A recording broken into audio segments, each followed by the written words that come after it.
Hello, hope you're doing great. This is Maria Rajan, your friendly software engineer. And in this video, we're going to start a new software engineering series called Introduction to C++. And at the end of the series, you'll be able to read and understand C++ code and also start writing your own C++ applications. And also, we'll be discussing the intricacies and nuances of this C++ programming language. So, without further ado, let's get started. Since this is the first video in this Introduction to C++ video series, we're going to see how we can set up our development environment so that we can start writing our C++ code. And just like our Introduction to Python video series, we're going to do this series in a Windows platform. But the language fundamentals and software engineering concepts that we will be discussing in this series, you can apply it whether you're using a Mac or a Linux OS as well. Alright, cool. Where do we start? Since C++ is a compiled language, we'll be discussing more about a compiled language in the coming videos.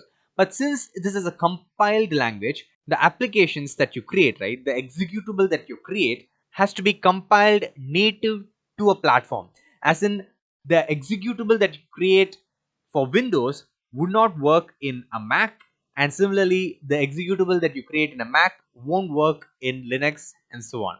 And in Microsoft Windows, the best integrated development environment, at least according to me, is Microsoft's Visual Studio IDE. All right. And the best thing is the community edition of this integrated development environment is available for free. All right. So where do we download it? So this is the website, visualstudio.microsoft.com, where we get our free version of the Visual Studio IDE available for us. Now there's a Visual Studio Code editor that is also available for download. Many people actually, do their development completely in Visual Studio Code because it's like this is a cross-platform editor, and you can use the same editor in Windows, Mac, and Linux.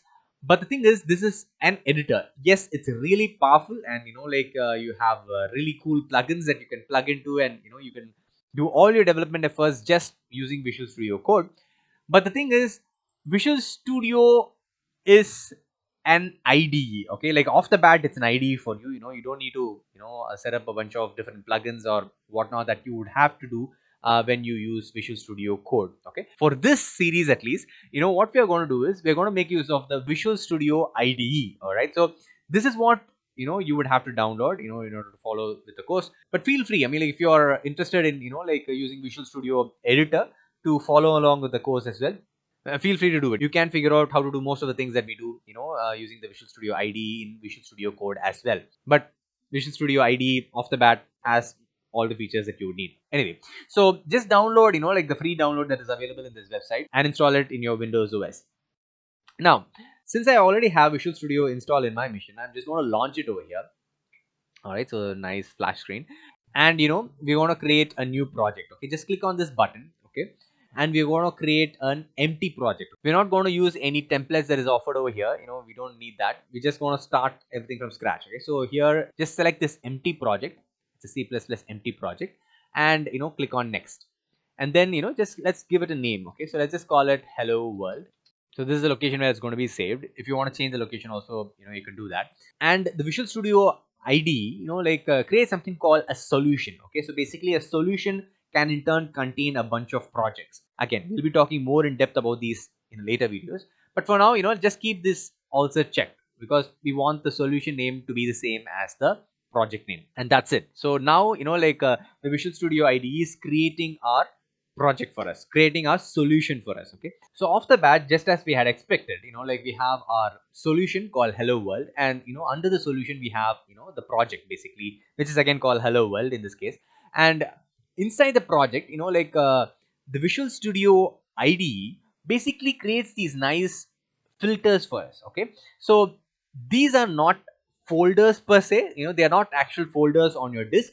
They are just visual representations. These are basically visual filters. Okay, this filter called header files, resource files, and source files. And to prove that, we can even go to that respective folder. So this is where the project is existing, right? And here you can see that there is no folders. Okay, there are no folders called source files or resource files or header files. Okay, so we only have the solution file, and then we have the .vcx proj and dot filters and dot user files. Okay, these are the only files that are there, but inside the IDE you can see that these nice filters and all are there.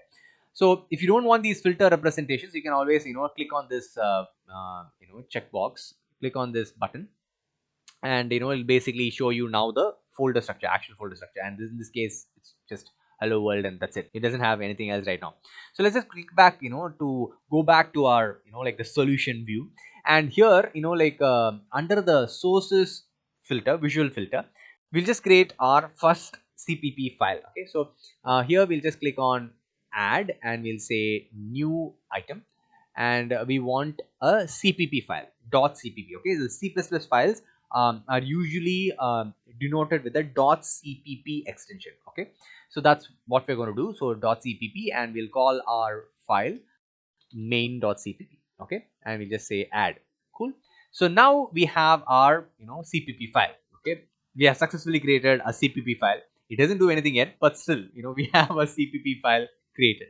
So here keeping up with the global software engineering tradition, let's just print out hello world to the terminal. Okay, so how do we do that? So any C++ project always looks for this main function. So the main function is what automatically gets called whenever you run a C++ file. Okay, so we'll need to create a main function. Okay, so we just create a main function, say void main.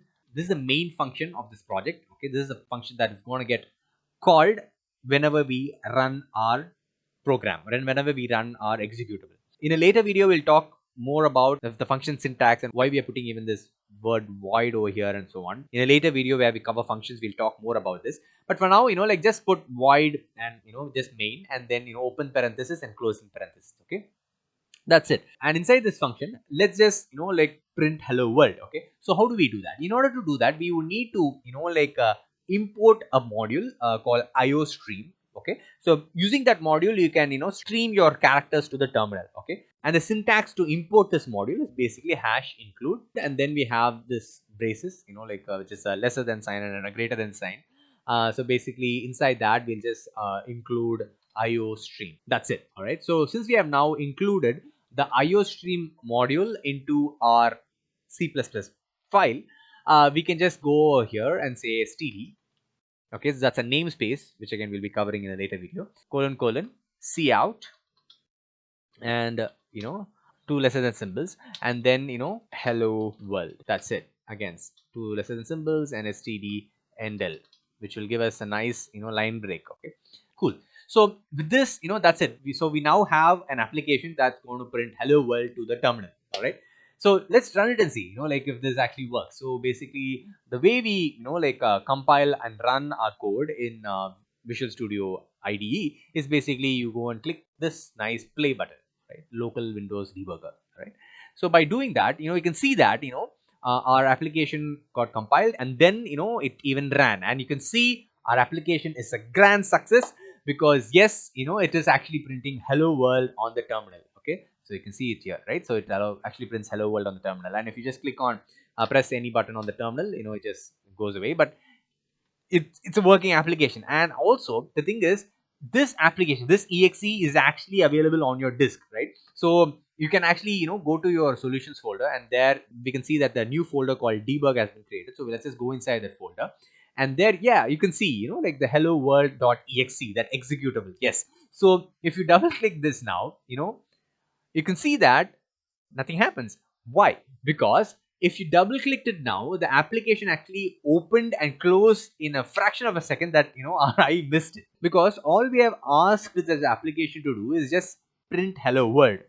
Inside the IDE, like this application printed hello world, and then the IDE controlled the console in such a way that it just makes the console to be open, so that we can actually see what we have printed over here. Okay, so this is something that the IDE does for us. It just keeps the console open for like until we press any button on the keyboard, so that we can actually see the output, see basically what we are printing out.